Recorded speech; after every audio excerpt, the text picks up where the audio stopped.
গত কয়েক বছরে দক্ষিণাঞ্চল সহ সারা দেশে বেড়েছে রেলপথ। রেল নেটওয়ার্কে যুক্ত হয়েছে নতুন নতুন জেলা। তবে এবার আন্তদেশীয় রেল যোগাযোগেও বাড়ছে পরিধি। সবশেষ প্রধানমন্ত্রীর ভারত সফরে যার প্রতিফলন দেখা গেছে।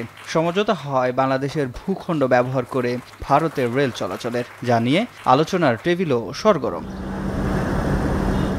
যদিও প্রতিবেশী দেশের সাথে বাংলাদেশের ট্রানজিট সুবিধা নতুন নয়, নৌ ও সড়কপথ ছাড়াও 5টি রেল রুটে বাংলাদেশ ভারত ট্রেন চলাচল করছে, যার 2টি পণ্যবাহী। তাহলে এবারের সমঝোতায় এত আলোচনা কেন?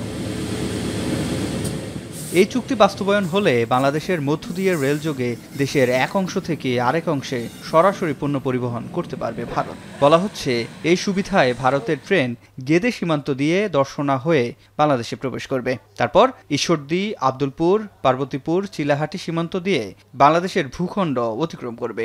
একই ট্রেন হলদিবাড়ি থেকে যাবে আসামের ডালগাঁও। সুযোগ রয়েছে হাসিমারা হয়ে ভুটান যাওয়ার।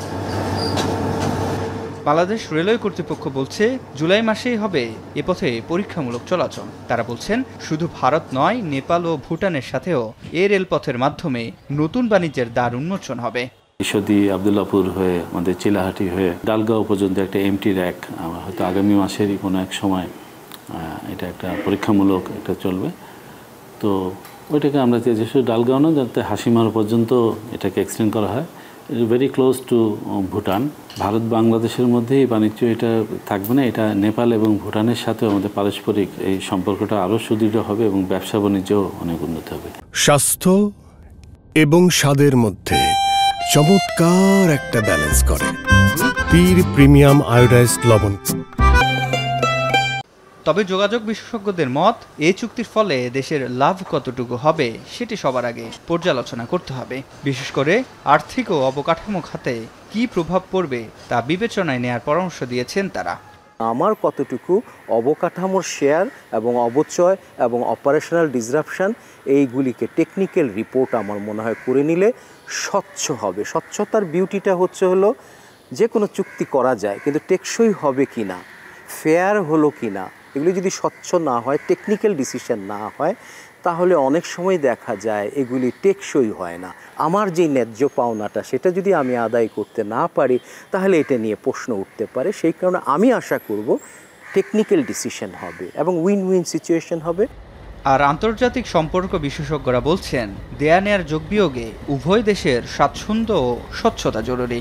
সেই সাথে জনগণের সম্পৃক্ততায় জোর দেয়া দাবি তাদের। 95% লোকই তো কনভিন্স না বা বুঝতে পারছে না যেটা কি, কেন আমি এটাতে রাজি হলাম বা এটাতে কী উপযোগিতা কী উপকারিতা আমার হবে।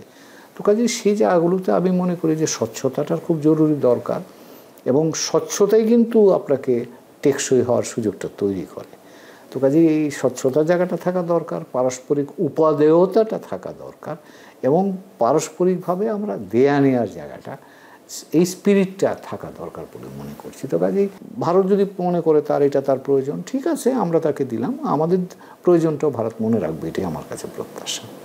যদিও এ পথের সময়সূচি, পণ্যের ধরন ও ট্রেনের সংখ্যা এখনও নির্ধারণ হয়নি।